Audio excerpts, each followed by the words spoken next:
Pas d'anniversaire cette semaine. Ok. Bien, bonjour à tous et bonjour à tous nos amis qui nous suivent au travers du net. Et c'est vrai que vous êtes nombreux un peu partout. Et c'est formidable. Alors, qu'est-ce que vous pensez de ce temps-ci, hein? Je dois dire que j'avais été interpellé en 1996 par un livre. Et c'était un livre dans les éditions Vida qui était de Peter Lalonde. Et le titre était Un monde unifié sous l'Antichrist. Un monde unifié sous l'Antéchrist. Et je me posais la question à l'époque, comment logistiquement on pourrait unifier un monde entier sous une dimension de dictature? Et mes amis, c'est là. Elle est là. C'est là. Il nous a dit qu'ici, l'OMS a récemment annoncé des plans pour un traité international sur les pandémies liées à un passeport numérique et un système d'identification numérique. Ce système sera universel, obligatoire, transnational et géré par des bureaucrates non élus. Non élus. Mes amis, qu'est-ce qui peut faire une telle logistique? Eh bien, c'est très simple. Satan a donné le système à Dieu. Enfin, comment il allait s'y employer? Et il a dit dans Job, chapitre 2, verset 4, Satan répondit à l'Éternel, peau pour peau, tout ce que possède un homme, il le donne pour sa vie. Mais étends ta main et touche à ses os et à sa chair, et je suis sûr qu'il te maudit en face. Peau pour peau. Quand il s'agit de la vie de quelqu'un, eh bien, les gens sont prêts à filer doux.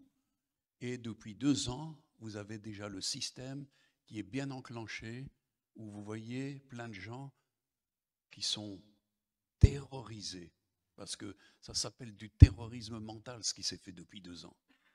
Mes amis, on a fait craindre aux gens des choses énormes pour une petite grippette. On en a fait un monstre. Et les gens ont filé doux. Alors, comprenez que ici, ce système ici, va prendre une dimension, bien sûr que beaucoup sont en train de se lever contre cette dimension de dictature, mais croyez bien que quand l'Église de Christ est retirée, tout le système va marcher dans ce sens-là. Un contrôle total. On fera de vous ce qu'on voudra et votre argent ne vous appartiendra plus, vous n'aurez plus rien, c'est le système qui possédera. Mais mes amis, on sait très bien que ce système en réalité ne durera que 7 ans. C'est le temps des tribulations. Mais croyez bien, et il faut comprendre que, vous savez, les tyrans ont toujours eu le désir de faire le dénombrement.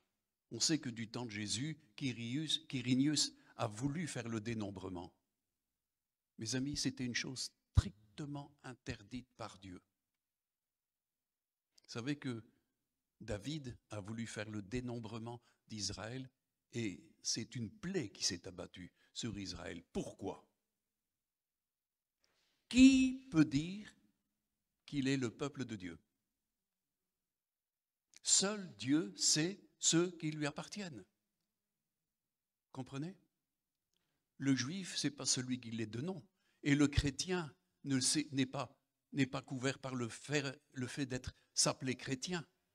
Dieu connaît ceux qui lui appartiennent. Pourquoi? Parce qu'il y a un sceau sur eux. Ça s'appelle des hommes et des femmes nouveaux. Ça s'appelle des vrais disciples de Christ. Ceux qui marchent par l'Esprit et vivent par l'Esprit et connaissent leur Dieu. Comprenez? C'est hyper important. Comprenez que cette dimension de dénombrement que font toujours les dictateurs, c'est une question de savoir qui est sous leur domination. Pas vrai? Eh bien, voyez-vous, c'est en train de se faire. Un passeport numérique et un système d'identification numérique. On est en train de savoir directement, rien que par caméra, savoir qui vous êtes. Vous avez déjà vu tous les contrôles?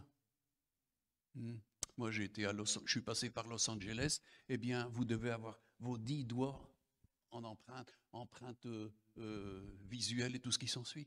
De plus en plus, mes amis, tout est contrôlé. Mais moi je crois, et mon titre de la prédication, c'est que les hommes nouveaux cassent les codes de servitude. On parle souvent de casser les codes, c'est-à-dire de sortir du train-train, de sortir de ce qui a été établi et qui est faussement établi, pas vrai? Hein? C'est pour ça que tout partout maintenant, eh bien tout est verrouillé avec des codes, pas vrai? Et c'est certain qu'il n'y a que les experts qui arrivent en fin de compte à casser le code et à entrer. Mes amis, l'ennemi a fait tout ce qu'il faut pour imposer des codes. Et c'est ce qui va de plus en plus se faire. Amen. Alors comprenez l'important, justement, d'entrer dans le peuple de Dieu qui, en réalité, peut casser les codes et triompher. Mes amis, ça c'est les hommes nouveaux, les femmes nouvelles. Amen. Dieu veut une nouvelle création. Il a condamné l'ancienne création. Amen. Alors, comprenez l'importance que, justement, on parle des affranchis. Quelqu'un qui est affranchi, c'est celui qui est libre de tout code. Amen. Et c'est ce que dit Galates 5, verset 1. C'est pour la liberté que Christ nous a affranchis. Demeurez donc fermes et ne vous laissez pas mettre de nouveau sous le joug de la servitude. Est-ce que vous imaginez la servitude qui va se faire avec le système de la mondialisation qui est de plus en plus, qui monte? Regardez ce qu'on exige de plus en plus. C'est incroyable. Beaucoup de libertés sont disparues, beaucoup de choses sont en train de se faire qui sont absolument désolantes parce qu'en réalité, ça n'est pas fait pour le bien-être des gens. Normalement, des gouvernements doivent penser au bien-être de leur population. Ce n'est pas ça du tout qui est fait maintenant. Et on sait où ça veut mener, n'est-ce pas?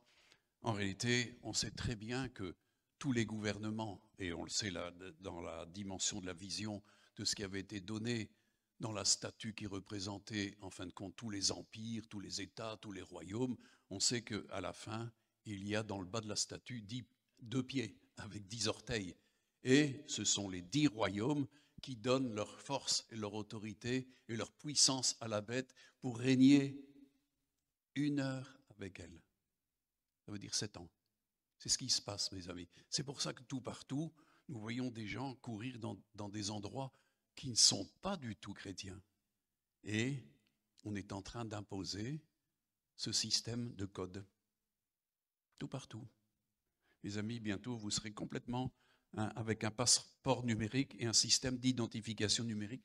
On saura qui est qui. Mes amis, alors comprenez l'importance d'être un homme nouveau, une femme nouvelle, qui peut casser ça et triompher de tout ça. Amen. Vous savez, il y a plein de serviteurs de Dieu et d'hommes chrétiens qui sont tombés dans le piège déjà depuis 2 ans, pour toutes sortes de raisons. On obéit, en fin de compte, à des choses qui sont totalement iniques, totalement injustifiées, et qui sont maintenant, on le découvre, totalement criminelles. Amen. On n'est plus sans ignorer, parce que les résultats sont là. Alors, Dieu fait des choses nouvelles. Comprenez que depuis l'aube des temps, Dieu avait voulu faire des choses en bien, d'une manière extraordinaire. Mais on voit que tout s'est corrompu un petit peu à la fois, pas vrai? Mais Dieu ne perd jamais l'espoir de faire quelque chose d'extraordinaire. Parce qu'on a un Dieu extraordinaire. Quand on voit la beauté de la création, de tout ce qui se fait, on voit la perfection de notre Dieu. Amen. Et il est dit, et ça c'est Jésus qui parle à Jean dans l'Apocalypse, chapitre 21, versets 1 à 7, « Puis je vis un nouveau ciel et une nouvelle terre, car le premier ciel et la première terre avaient disparu. » Comprenez bien que toute cette terre, il est dit que tout ce qui est corrompu ne peut pas hériter la vie éternelle. Donc, à un moment donné, ça doit disparaître. Mais est-ce que Dieu fait disparaître sans préparer quelque chose? Non. Dieu a de la suite dans les idées, voyez-vous. Mais seulement, il sait qui va participer à cela. Et alors il dit, donc car le premier ciel et la première terre avaient disparu et la mer n'était plus. et je vis descendre du ciel d'auprès de Dieu la ville sainte, la nouvelle Jérusalem, préparée comme une épouse qui s'est préparée pour son époux. Et j'entendis du trône une forte voix qui disait: voici le tabernacle de Dieu avec les hommes, il habitera avec eux, ils seront son peuple, et Dieu lui-même sera avec eux. Il essuiera toute larme de leurs yeux, et la mort ne sera plus. Il n'y aura plus ni deuil, ni cri, ni douleur, car les premières choses ont disparu. Et celui qui était assis sur le trône dit: voici, je fais toutes choses nouvelles. Et il dit: écris, c'est écrit, car ces paroles sont certaines et véritables. Et il me dit: c'est fait, je suis l'alpha, l'oméga, le commencement et la fin. Et celui à qui a soif, je donnerai de la source de l'eau de la vie gratuitement. Celui qui vaincra héritera les choses. Je serai son Dieu et il sera mon fils. Celui qui vaincra héritera ces choses. Amen. Alors, mes amis, est-ce que vous êtes en partance pour ces nouveaux cieux, cette nouvelle terre? Mais d'abord, Jésus revient pour un renouvellement. Donc il y a tout un renouvellement. Mais on voit dans la parole de Dieu qu'il est important de réaliser ce que Dieu veut faire. Parce que, voyez-vous, on a parlé que seuls les hommes et les femmes qui vivent de l'esprit peuvent casser les côtes. Parce que là où est l'esprit, là est la liberté. Mes amis, on n'est pas là pour se laisser mettre sous des jougs, mais celui qui vit de l'esprit, eh bien, marche par l'esprit. Et l'esprit, c'est un esprit de liberté, et ce n'est pas un esprit de servitude, ce n'est pas un esprit d'esclavage. La parole de Dieu nous dit très bien qu'il n'y a d'héritier que pour les hommes et les femmes libres, et pas des esclaves. Et tout à l'heure, Agathe a parlé du péché, mais un bon moyen d'être verrouillé, c'est le péché. Ça vous fait rater le but. C'est ce que l'ennemi veut faire, vous cadenasser. Et c'est pour ça que Jésus est venu pour nous libérer, nous affranchir, amen, nous rendre libres de toute servitude. Alors, je prends ici ce passage dans Éphésiens, chapitre 4, du verset 17 à 25. Voici donc ce que je dis et ce que je déclare dans le Seigneur, c'est que vous ne devez plus marcher comme les païens qui marchent selon la vanité de leurs pensées. Ils ont l'intelligence obscurcie. Ils sont étrangers à la vie de Dieu à cause de l'ignorance qui est en eux, à cause de l'endurcissement de leur cœur. Ayant perdu tout sentiment, ils se sont livrés à la dissolution pour commettre toute espèce d'impureté jointe à la cupidité. Mais vous, ce n'est pas ainsi que vous avez appris Christ.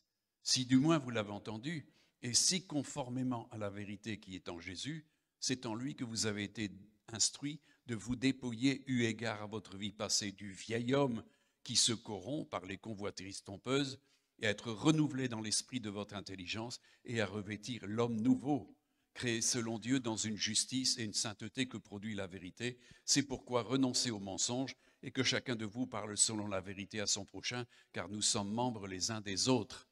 Il nous est parlé du vieil homme qui se corrompt par des convoitises trompeuses. Tout à l'heure, Agathe a parlé des mauvaises pensées, mais c'est ça. Hein. Ève, elle a commencé à entrer dans les pensées de l'ennemi, elle a convoité, et bien voilà, elle s'est fait tromper, elle s'est fait avoir. Mais il nous est dit ici qu'en réalité, on s'est dépouillé. Mes amis, pour être un nouvel homme, une nouvelle femme, il faut avoir ce réflexe de vouloir cela, de casser le code, de casser les codes qui nous ont enfermés dans la dimension du vieil homme, de la vieille femme. Mes amis, Dieu ne fait pas de réparation de l'ancienne création. Il a condamné l'ancienne création. C'est pour ça que Dieu dit très clairement qu'il fait toutes choses nouvelles. Mais pour cela, déjà, dans l'Ancien Testament, il parlait: je vais retirer de vos poitrines le cœur de pierre et je vais vous mettre un cœur de chair. Et je vais mettre en vous un esprit nouveau, afin que vous entendiez mes voix et que vous les gardiez. Je vais les inscrire sur vos cœurs et vos esprits. Amen. Ça veut dire qu'on est vivant. Ça veut dire qu'on est un homme et une femme différents. Ceux-là ont cassé, et regardez quand il est parlé ici, de se dépouiller. Eh bien, quand vous vous dépouillez, vous cassez les codes de l'ennemi dans lequel vous êtes captif. On a vu le descriptif de tout ce qui fait, en fin de compte, la capture des gens. Hein, ayant perdu tout sentiment, ils se sont livrés à la dissolution, hein, toute espèce d'impureté, tout un listing qui est là, mes amis, et qui, en fin de compte, rend captif. Rend captif. Mes amis, tout cela, c'est c'est les troupeaux que l'Antéchrist va pouvoir mener à son gré bientôt. Ceux-là vont adhérer à tout et vont faire tout ce que l'ennemi veut. Et on l'a vu ici au travers de ces 2 ans. Qu'est-ce qu'on a pu obtenir des gens? Pour aller boire un café, aller au cinéma. Hein? Ils étaient prêts, en fin de compte, à se laisser infecter par quelque chose de terrible. Mes amis, mais ceux qui ont entendu l'Esprit Saint, ils ne sont pas laissés mettre en bouteille avec ça. Ils ne sont pas laissés se mettre en captif. Pourquoi? Parce que, mes amis, l'homme nouveau, ben c'est celui qui entend Dieu. Hein. C'est l'homme spirituel, c'est la femme spirituelle qui a une communion avec le Seigneur, qui a communion avec son berger, et son berger parle. Mes amis, dans ces temps-ci, plus que n'importe quand, il faut entendre le berger qui parle à sa réelle brebis. Mais une brebis qui n'entend pas, c'est une brebis étrangère. C'est ce que disait Jésus à certains. Vous n'êtes pas les brebis de mon troupeau parce que vous écoutez, mais vous ne faites pas ce que je vous dis. Hein? Comprenez l'importance, évidemment, d'écouter celui qui est le directeur et le berger de nos âmes. Amen. Ceux-là vont casser les codes. Tout partout, au travers des temps anciens, tous ceux qui ont entendu Dieu, ne se laissez pas mettre sous la servitude. Hein. Mais on est en train de mettre les populations sous une servitude terrible, avec la crainte. Ah, mes amis, c'est vrai, comme le disait Satan à Dieu, peau pour peau, tout ce qu'un homme a, il le donnera pour conserver la sécurité de sa peau. Et c'est ce qu'on a vu. Mes amis, avec la crainte sanitaire, les gens ont été prêts à faire n'importe quoi. Et ça ne va pas aller en s'améliorant. Parce qu'on en remet. Vous voyez tout ce qui est en train de se créer toujours dans ces fameux laboratoires P4. C'est pas mal, hein? Et tout ce qu'on invente. Et tout ce qui est en train de se faire, mes amis. Je ne sais plus combien de milliers d'hectares ici qui ont été calcinés en Amérique pour détruire les plantations. Au Nebraska, des cultivateurs disent on nous a mis dans l'obligation de détruire nos productions. Qu'est-ce qu'on veut? C'est l'effondrement. C'est amener la peur. Mes amis, la pénurie. C'est ce qui est en train de se passer. Et je crois que de toute façon, on est en train de voir il y a plein de choses qui sont en train de se jouer maintenant. Mais il y a ceux qui sont auprès du cœur du Seigneur et qui savent rester en paix. À celui qui est ferme, dit Dieu, je lui assure la paix. C'est une question de fermeté de foi. Tout à l'heure, Agathe a terminé dans le fait que le Seigneur nous donne sa paix. Mais la parole de Dieu nous dit qu'il n'y a pas de paix pour le pécheur. Mais pour le juste, il y a de la paix. Pour les hommes et les femmes de l'esprit, pour les hommes et les femmes nouveaux, qui marchent en nouveauté de vie. Et ça, c'est important. Amen. Alors, l'important, c'est revêtir l'homme nouveau. Quand est-ce que c'est arrivé dans votre vie, ça? Et c'est ça qui est important. C'est qu'en fin de compte, il y ait cette croissance, comme le disait Paul, que Christ croisse en nous, de gloire en gloire, jusqu'à la parfaite stature de ce qu'il est. Ça, c'est ce que Dieu veut pour nous. Amen. C'est la seule manière d'être des vainqueurs dans tout cela. L'homme nouveau, c'est un vainqueur. L'homme ancien, c'est un perdant. Il perd sur toute la ligne. L'homme charnel n'a pas de place dans le plan de Dieu. Amen. Alors on comprend qu'il nous est parlé ici de revêtir l'homme nouveau, créé, pas par la force de l'homme, il dit créé selon Dieu, dans une justice et une sainteté que produit la vérité. Mes amis, c'est à partir de la vérité que tout se joue. Jésus est la vérité et il vient faire triompher la vérité, la justice et la droiture. Alors, comprenez l'importance pour nous. C'est pour ça que le conseil de l'apôtre, c'est pourquoi renoncer au mensonge et que chacun de vous parle selon la vérité à son prochain, car nous sommes membres les uns des autres. Vous ne trouvez pas qu'on commence à être saturé dans ce monde qui ne fait que mentir? Mes amis, C'est terrible. Toutes les informations que nous recevons, on a un gros point d'interrogation. Vérité ou mensonge? Mais celui qui est conduit par l'esprit de vérité sait que c'est un mensonge ou c'est une vérité. C'est pour ça que les fils et les filles de Dieu, les hommes et les femmes nouvelles, peuvent casser les codes du mensonge et de l'ignorance et de la désinformation et de la contre-information. Amen. Parce qu'ils sont enseignés de Dieu et ils comprennent les temps. Est-ce que vous comprenez les temps? Est-ce que vous discernez les temps dans lesquels nous sommes? Amen. Il dit de discerner. Alors, comprenez que ce que je vous dis ici, ça vous permet d'un petit peu mieux qualifier l'époque où nous sommes. Pas vrai? Alors, je reprends justement, et en revêtu l'homme nouveau qui se renouvelle dans la connaissance, selon l'image de celui qui l'a créé. C'est dans Colossiens, chapitre 3, versets 1 à 14. Si vous voulez être de ces hommes et de ces femmes qui triomphent, c'est les seules ressources actuellement. Les autres vont se faire avoir. Il n'y a rien à faire. Moi, je ne mets pas un cent sur leur tête. Alors, il dit ici, tout de suite au premier verset, « Si donc vous êtes ressuscités avec Christ, cherchez les choses d'en haut. » C'est quoi être ressuscité à Christ? C'est déjà la résurrection des morts? Non, absolument pas. Ça veut dire que votre âme était morte. L'âme qui pêche, c'est l'âme qui meurt. Donc, Jésus a été envoyé par son Père pour que celui qui croit en lui ne périsse pas, mais qu'il ait la vie éternelle. Et cette vie, elle commence parce qu'il y a la résurrection. C'est ça que Paul ici sous-entend, si vous êtes ressuscité avec Christ, c'est-à-dire que votre âme est rendue vivante. Quand Jésus touche quelqu'un, il donne la vie à l'âme, parce que le péché fait mourir l'âme. Amen.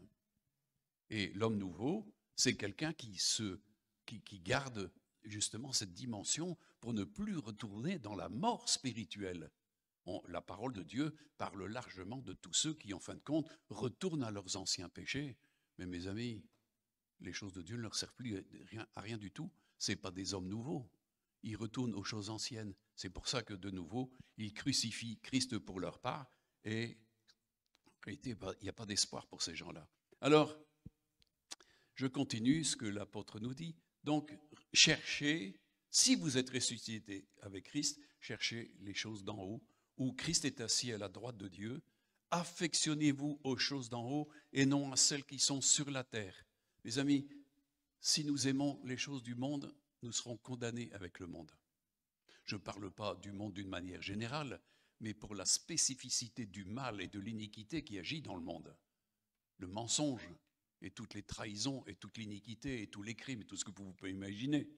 Donc, affectionnez-vous aux choses d'en haut et non à celles qui sont sur la terre, car vous êtes morts et votre vie est cachée avec Christ en Dieu.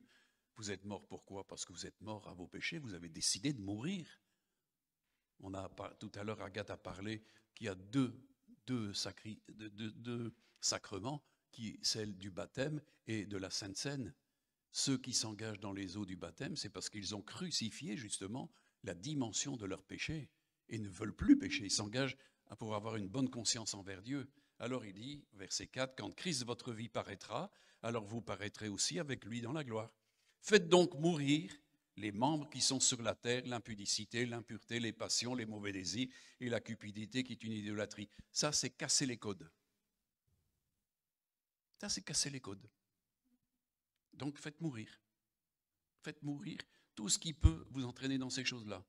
Et il dit, c'est à cause de ces choses que la colère de Dieu vient sur les fils de la rébellion, parmi lesquels vous marchiez autrefois, lorsque vous viviez dans ces péchés, mais maintenant renoncez à toutes ces choses, à la colère, à l'animosité, à la méchanceté, à la calomnie, aux paroles déshonnêtes qui pourraient sortir de votre bouche.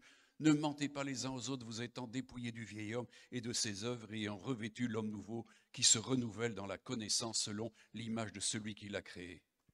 Amen. Mes amis, il y a une possibilité, c'est de devenir ressemblant à celui dont nous sommes l'origine. Amen. C'est ce qu'il dit ici. Ayant revêtu l'homme nouveau qui se renouvelle dans la connaissance selon l'image de celui qui l'a créé. Et il y a ici ni grec ni juif, ni incirconcis, ni circoncis, ni barbare, ni scythe, ni esclave, ni libre, mais Christ est tout et en tous. Ainsi donc, comme des élus de Dieu, saints et bien-aimés, revêtez-vous d'entrailles, de miséricorde, de bonté, d'humilité, de douceur, de patience. Supportez-vous les uns les autres. S'il a un sujet de se plaindre de l'autre, pardonnez-vous réciproquement, de même que Christ vous a pardonné, pardonnez-vous aussi. Mais par-dessus tout cela, toutes ces choses, revêtez-vous de la charité, qui est le lien de la perfection. Voyez-vous, il est donné ici tout un descriptif de comment casser les codes et comment chercher les choses qui sont approuvées de Dieu, qui sont aimées de Dieu. Mes amis, est-ce que vous comprenez ces choses-là? Le monde ne fait pas ça. Le monde, on l'a vu, c'est toutes ces choses-là, il dit, hein, c'est ce qu'il dit, à cause de ces choses que la colère de Dieu qui vient sur les fils de la rébellion, parmi lesquels vous marchiez autrefois. Mes amis, on marchait autrefois dans ces choses-là. Mais avec qui voulons-nous marcher? Avec Jésus? Conduit par l'Esprit de Dieu? Ou bien est-ce qu'on veut suivre le train de ce monde? La parole parle du train de ce monde. Mais Jésus nous parle de ceux qui marchent avec lui. Et ceux qui marchent avec lui cassent les codes de tout ça. Faites mourir. Il est dit que celui qui est en Christ a crucifié les passions de la chair. Parce que les passions, mes amis, ça nous conduit tout droit en enfer. Et surtout celle de la chair. Il y a les passions, ce qui est passionnant de l'esprit, parce que tout ce qui est de l'esprit est de la vie. Tout ce qui est de l'esprit est digne, parce que cela nous vient de Dieu. Amen. Et ça, nous devons pratiquer ces choses-là. Et ça, c'est marcher avec Dieu. Il nous est parlé dans la Bible d'hommes et de femmes qui ont marché avec Dieu. Mais croyez bien, ils ont cassé tous les codes qui les condamnaient avant. Amen. Alors comprenez cela, c'est très important. Hein, on est dans un temps où on n'a plus beaucoup de temps. Le temps nous est compté. Alors, il est dit, gérez bien le temps. Vous savez, un des gros problèmes de beaucoup de monde, ils ont fait ce que Jésus a dit à Jérusalem. Tu n'as pas connu le temps où tu as été visité. C'est-à-dire, tu aurais dû être sensible au fait de te repentir. Et il a parlé de Capernaum, de Bethsaïda et de différentes villes qui, en fin de compte, ont entendu la parole, ont vu des miracles, mais ne se sont pas repentis. C'est un temps, mes amis, où nous devons casser les codes du péché, casser les interdits. Amen. Celui qui ne le fait pas, il ne s'en sortira pas, mes amis. Jésus vient rechercher des hommes et des femmes qui ont été scellés du Saint-Esprit et qui marchent par l'Esprit. Ça, c'est le vrai dénombrement de Dieu. Dieu connaît ceux qui sont à lui parce que, justement, ils ont le sceau. Et les hommes n'ont jamais le droit de faire le dénombrement car Dieu seul le connaît. Amen. Souvent, les gens ne savaient pas trop bien pourquoi Dieu ne voulait pas de dénombrement. Parce que qui est capable de dire qui appartient à qui? Dieu seul sait. Dieu seul sait. On a acheté beaucoup de poudre aux yeux de beaucoup de choses en se faisant passer pour. C'est ce que disaient de Jésus des religieux de l'époque. Et c'est pour ça qu'il est important de casser les codes religieux.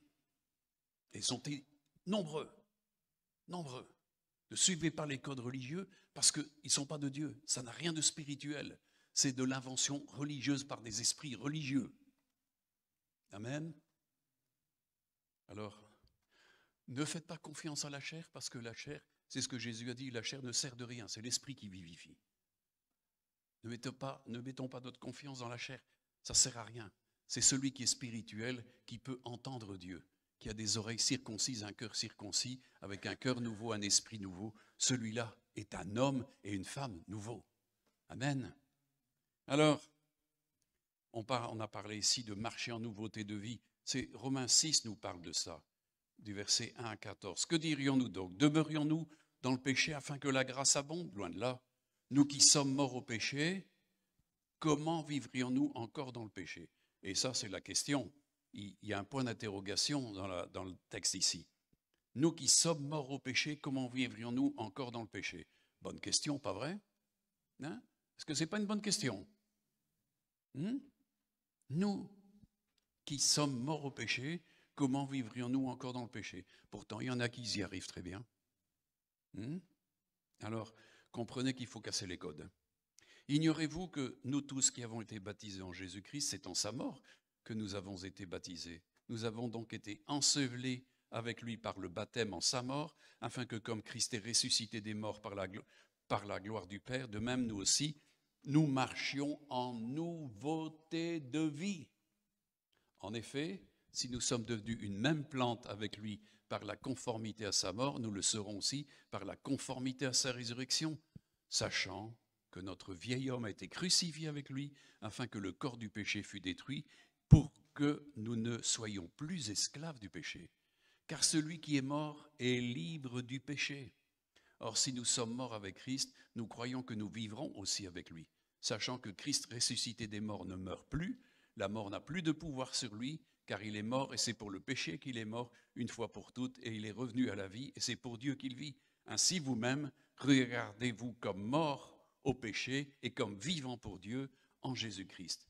Que le péché ne règne donc pas dans votre corps mortel et n'obéissez pas à ses convoitises. Ne livrez pas vos membres au péché comme des instruments d'iniquité, mais donnez-vous vous-même à Dieu comme étant vivants de mort que vous étiez et offrez à Dieu vos membres comme des instruments de justice, car le péché n'aura pas de pouvoir sur vous, puisque vous êtes non sous la loi, mais sous la grâce. Ça fait toute la différence.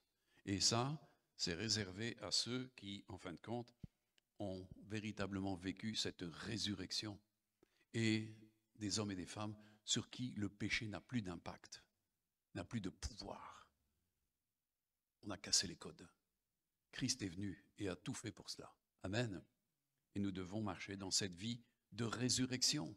Et c'est vrai que, comme le disait tout à l'heure Agathe, c'est vrai qu'on peut pécher.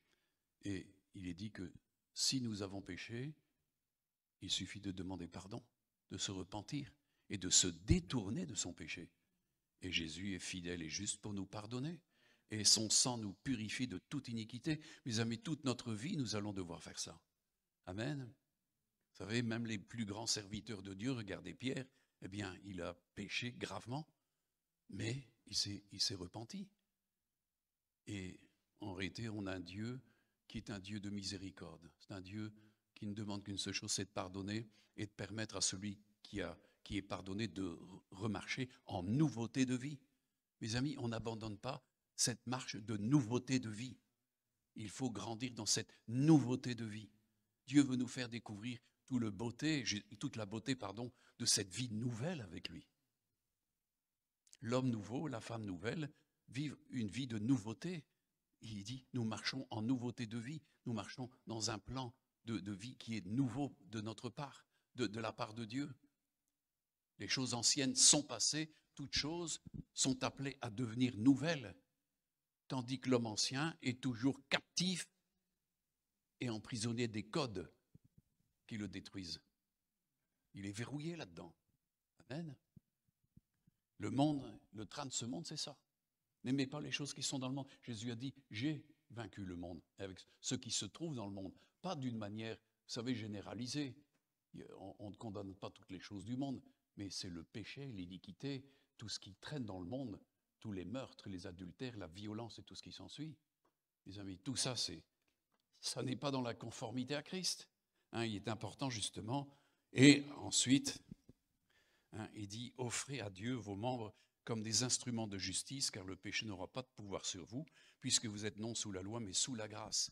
Et comme il est dit, le fruit de la justice est semé dans la paix par ceux qui poursuivent la paix. Et ça, c'est uniquement des hommes et des femmes nouveaux.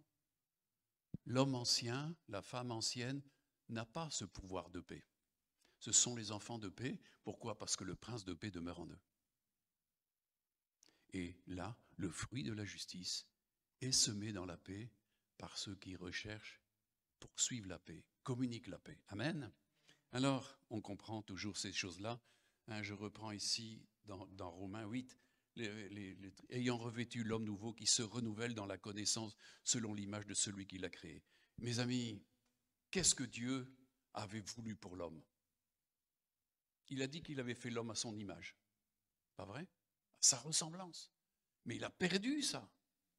Et pourtant, Dieu a toujours l'espérance de ramener les hommes et de les ramener à son image. Amen.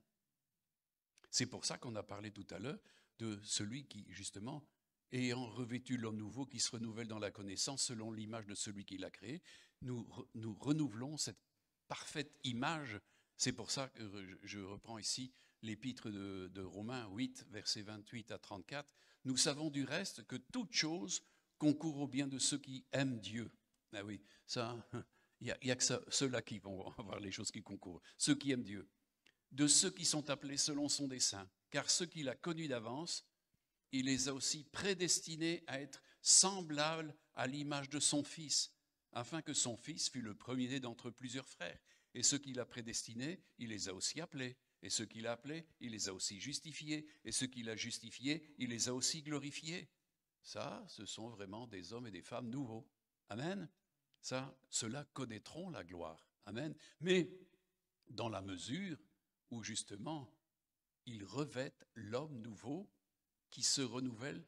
Donc, on parle de l'homme nouveau qui se renouvelle dans la connaissance selon l'image de celui qui l'a créé. Or, il nous est dit que Jésus est l'image du Père, l'empreinte du Père. C'est pour ça que Paul dira dans son épître, quand nous contemplons sa gloire, son image, nous sommes transformés en la même image de gloire en gloire par le Seigneur, l'Esprit. C'est ce qui est dit ici, hein, ayant revêtu l'homme nouveau qui se renouvelle dans la connaissance selon l'image de celui qui l'a créé. Ça, c'est l'action de Dieu. C'est Dieu qui crée. Amen. C'est pour ça qu'on parle de la nouvelle création, de l'homme nouveau créé selon Dieu. C'est Dieu qui nous transforme en l'image de son Fils. Pourquoi? Parce que, à l'origine, mes amis, il n'avait pas créé les hommes et les femmes pour être autrement que ça. Est-ce que vous comprenez? Dieu ne va pas restaurer un royaume et permettre à des hommes et des femmes qui se sont corrompus d'être dans ce royaume.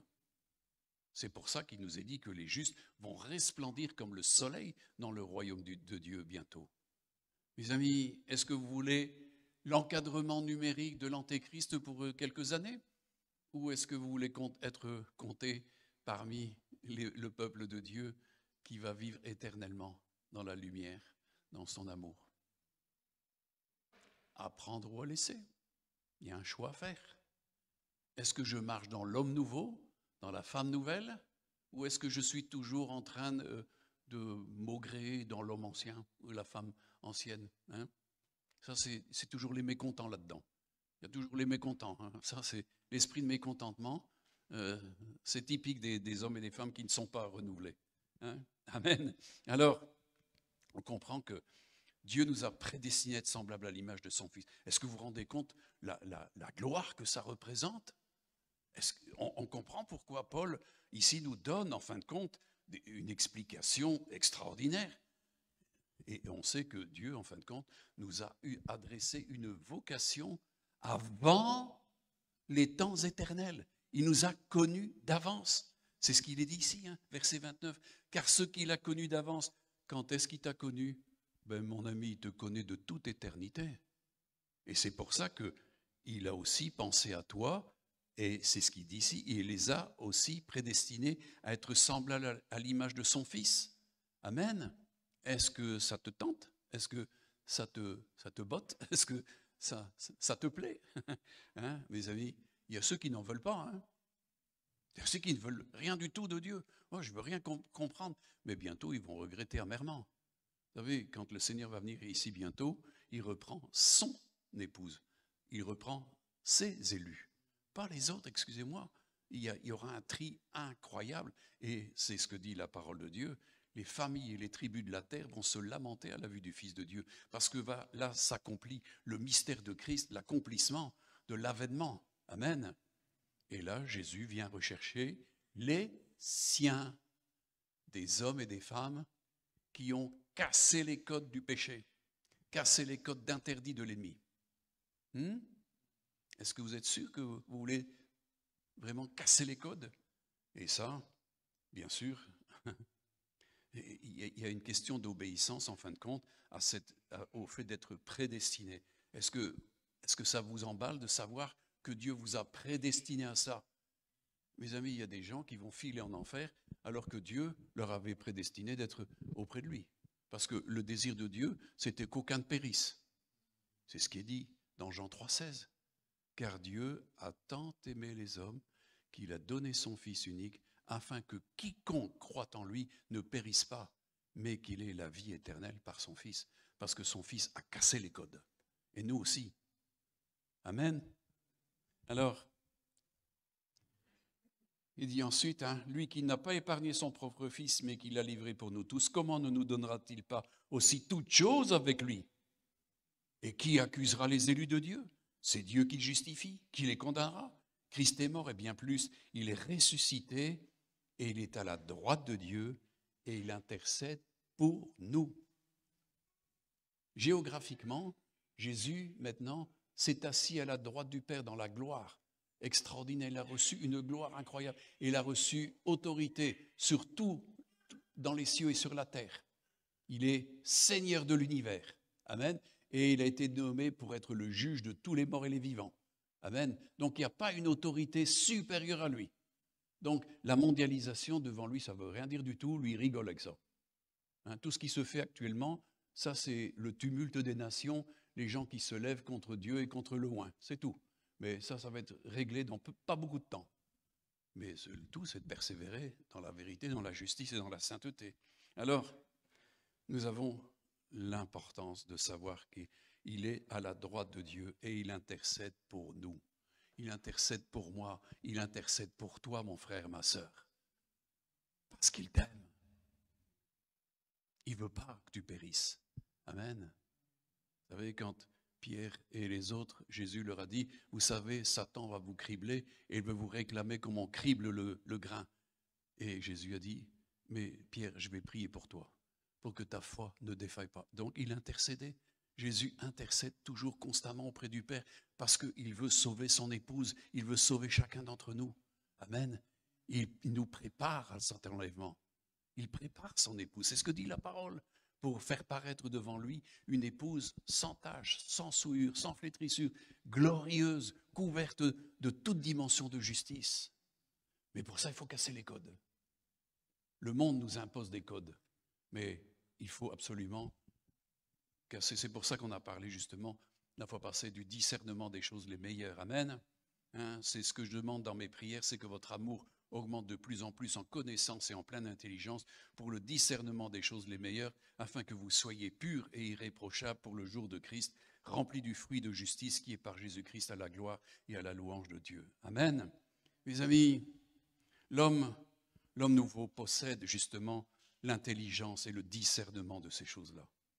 L'homme charnel ne possède pas de discernement. Il possède un sens critique, un sens de jugement, mais pas le véritable discernement spirituel. Quand on parle de discernement, on parle d'une implication de l'Esprit de Dieu dans notre vie. Comprenez ?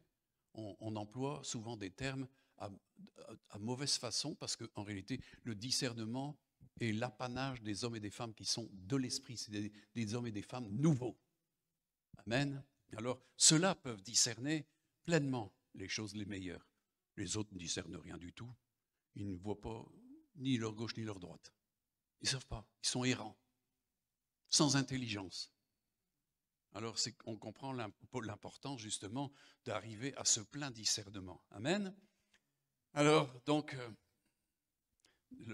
voilà. Et c'est la seule manière de casser les codes qui nous emprisonnent. Dans Romains 12, verset 2 dit, « Ne vous conformez pas au siècle présent, mais soyez transformés par le renouvellement de l'intelligence, afin que vous discerniez quelle est la volonté de Dieu, ce qui est bon, agréable et parfait. » Donc, c'est un texte en plus, et j'ai eu l'occasion de vous prêcher plusieurs fois sur le discernement spirituel. Mes amis, le discernement spirituel, eh bien, c'est une amorce dans la réflexion avec Dieu. On sait que dans le livre de la sagesse, Salomon dit, la sagesse dit, j'ai pour demeure le discernement et j'ai pour science la réflexion. Et c'est important d'exercer justement ce discernement de façon à être de plus en plus apte à discerner. Ça ne s'apprend pas du jour au lendemain. Ça, c'est quelque chose qu'on doit développer. Et ça, c'est important. Alors, il est certain qu'après, eh bien, cette dimension de réflexion et de discernement vous amène en fin de compte à ce j'en ai parlé dans la semaine avec ceux qui étaient là, c'est qu'en fin de compte vous arrivez à des convictions de la part de Dieu, ça s'appelle Réma. C'est-à-dire que Dieu te parle à un moment donné parce que tu as cherché. C'est ce que Jésus a dit, hein. Si vous cherchez, vous allez trouver. Si vous frappez, on va vous ouvrir. Si vous demandez, vous allez recevoir. Donc, il y a cette dimension qui va s'exécuter de la part de Dieu si nous voulons exercer justement une réflexion et un discernement. Et Jésus nous a dit, pourquoi est-ce que vous ne discernez pas de vous-même les choses? Vous voyez, il mettait en évidence, et il a même parlé, hein, vous savez discerner les temps et tout ce qui s'ensuit, vous savez voir ce qui va se passer. Mais dans le discernement spirituel, on parle d'une action de l'esprit. C'est plus simplement un mouvement de l'intelligence. On s'accorde ici à une dimension d'hommes et de femmes qui sont spirituels. C'est pour ça que la parole de Dieu nous dit que l'homme spirituel peut juger de tout. Pourquoi? Parce que Dieu, l'Esprit Saint, par l'Esprit Saint, peut être avec lui dans son jugement. Comme Jésus lui-même pouvait juger et dire mon jugement est juste parce que mon Père est avec moi. Mais, encore une fois, ça relève d'hommes et de femmes qui ont l'expérience de la parole de justice et un usage exercé justement à la dimension du discernement et de la réflexion pour pouvoir séparer ce qui est bien de ce qui est mal. Amen. Et ça demande une régénération de l'intelligence pour que nous ayons une intelligence qui fonctionne en accord, en adéquation avec l'esprit. Et c'est pour ça qu'on a parlé, j'ai parlé abondamment dans le fait d'être régénéré par l'Esprit de Dieu, régénéré dans notre intelligence. Amen. Parce que si c'est Dieu qui poursuit cette régénération, ben au bout, vous avez une élaboration pure et sainte. Il y a quelque chose de saint qui sort. Vous savez, de même que quand un adoucisseur d'eau, si vous ne le régénérez pas, vous n'aurez jamais plus de gouttes d'eau saine, douce. Mais s'il est régénéré, eh bien, il va produire de l'eau douce. Eh bien, c'est la même chose avec un enfant de Dieu. S'il passe par la régénération, ce qui va sortir de lui sera bon. Parce que c'est Dieu qui régénère.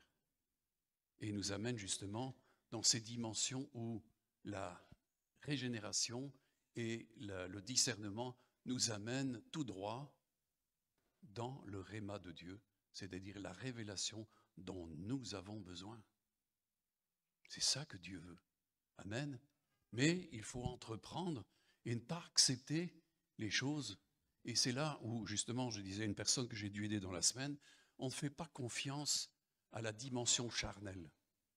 Paul disait qu'il ne se confiait pas dans la chair.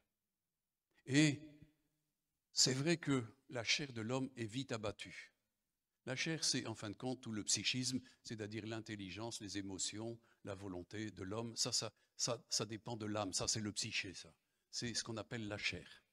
Mais, voyez-vous, quand David est passé à un moment donné dans une difficulté, il a dit « mon âme ». Donc il avait ce regard spirituel sur l'état de son âme. Mon âme, pourquoi es-tu abattu au-dedans de moi? Il y avait des facteurs qui étaient venus et qui le mettaient en capture, en difficulté. Et il dit non, je ne suis pas d'accord. Mon âme, vous voyez, il parle à son âme, son esprit parle à son âme. Nous avons un esprit et une âme. Et ça, c'est deux choses différentes. Et lui, comme il était libéré dans l'esprit, il était un homme spirituel, il pouvait juger que cette situation qui était générée ici relevait de la dimension du psychisme. Et c'est pour ça que ça relevait de son âme, c'est-à-dire son âme était abattue. Il dit, mon âme, pourquoi est-ce que tu es abattue?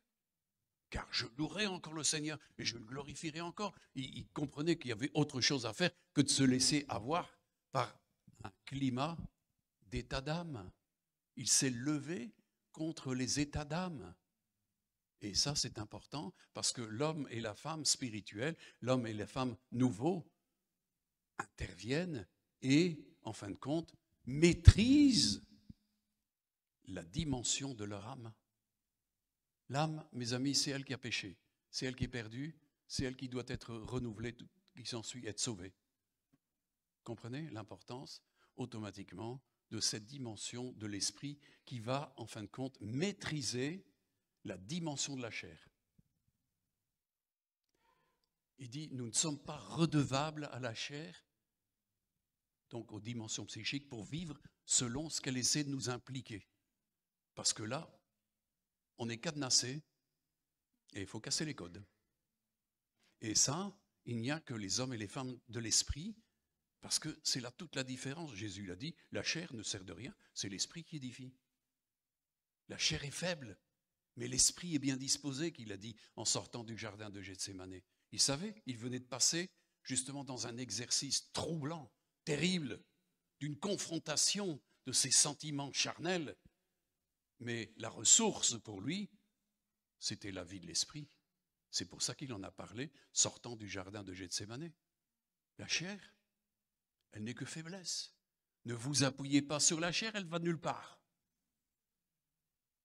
La chair, c'est elle qui est tombée. C'est pour ça que l'âme de l'homme a besoin d'être sauvée, restaurée, renouvelée. Amen. Mais la force est dans l'esprit.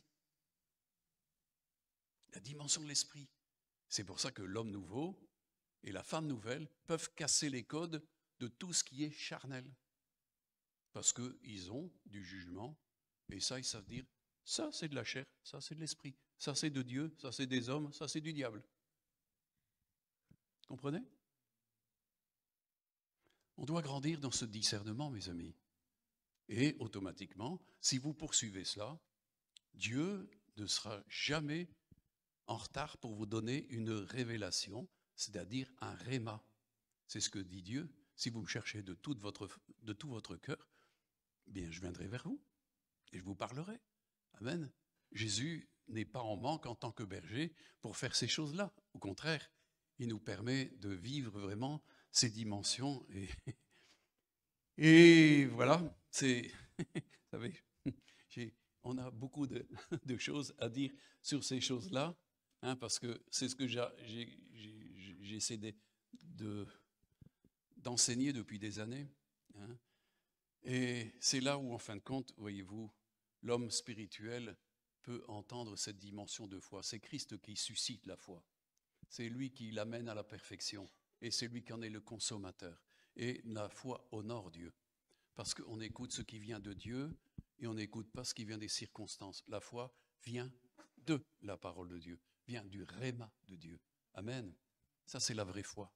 Pas des instructions religieuses. Ça, mes amis, il y a tant d'erreurs là dans la dimension religieuse. Celui dit, il faut casser les codes religieux. Beaucoup sont encore captifs là-dedans. C'est pas possible, mes amis. Le peuple de Dieu est un peuple qui est libéré justement de toutes ces contraintes et de toutes ces fausses doctrines, de tous ces faux enseignements. Alléluia. Alors, évidemment, le temps passe vite. J'ai encore beaucoup de choses, mais on continuera demain, hein, parce que c'est tellement important. Hein. La parole de Dieu dit de marcher selon l'esprit et on n'accomplira pas les désirs de la chair. Pourquoi? Parce que la chair, elle ne saurait jamais plaire à Dieu. La chair est dans une incompétence totale. C'est pour ça que la dimension de l'âme devait être sauvée, mais elle a besoin de suivre toute une restauration, une régénération, et d'être renouvelée totalement pour que Christ, en fin de compte, demeure en nous. La véritable victoire, c'est quand Christ peut vivre en nous dans toute sa plénitude. Là, on peut dire qu'on a affaire à des hommes et des femmes qui sont nés de nouveau et des hommes et des femmes de l'esprit, des hommes et des femmes qui marchent en nouveauté de vie. C'est ce qui est important. Amen. Voilà, méditez ces choses-là et on va continuer. Si vous avez des questions, n'hésitez pas. Il y a beaucoup de choses à dire là-dessus et c'est toujours très, très intéressant de parler ces choses-là. Moi, je raffole de ces choses-là parce que l'Esprit Saint m'a enseigné beaucoup de choses depuis 1975. Ça fait 47 ans et je peux vous dire que maintenant, j'ai un certain petit bagage là-dessus et je sais ce qui marche et je sais aussi ce qui ne marche pas. Mais le Seigneur a tout préparé et il y a ceux qui vivent selon l'Esprit et ils marchent par l'Esprit, s'affectionnant aux choses d'en haut et ils reçoivent de Dieu la manne céleste. Amen. Amen. Voilà. Que le Seigneur vous bénisse et encore bonjour à tous nos amis qui nous ont écoutés. Que le Seigneur vous bénisse aussi. À demain soir.